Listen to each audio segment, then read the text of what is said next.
My name is Susanna Anker and I'm a textile worker and a wool spinner.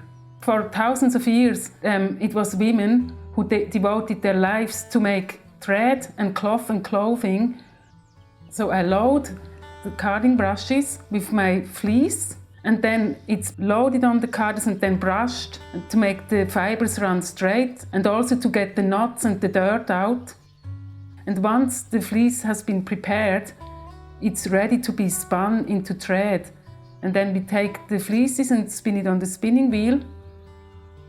So in order to use the spinning wheel, you need a bit of coordination because you use your foot to turn the wheel around, and then you need your two hands to draw the fibers long, and then they get twisted by the wheel and pulled in and wound onto a bobbin. And really what you need is a lot of patience just to get the skill or the knack to spin the wool.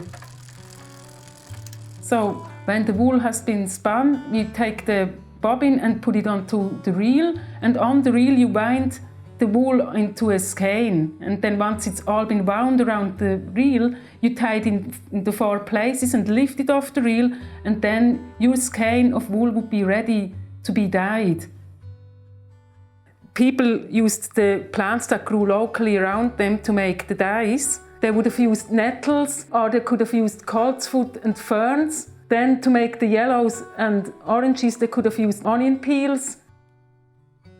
The blue colour was made with a plant called woad, which wasn't grown in Ireland, it was imported. And then we have the yellow would have been another one, and that plant used for making yellow would be called weld. And then we have another plant that was very popular, it would have been madder.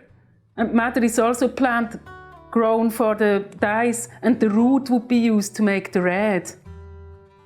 The role that women had in the past, most of the time their work was done in the home, in a cottage like this, where they from scratch worked with the sheep's fleece, then they would have spun it in here, dyed it, and even make the clothes all in the same room. So we need to remember how people lived long ago and what jobs people had and what tasks and everyday life was like. So to visit a park like Donaghshea Heritage Park is a great way to experience how life was long ago.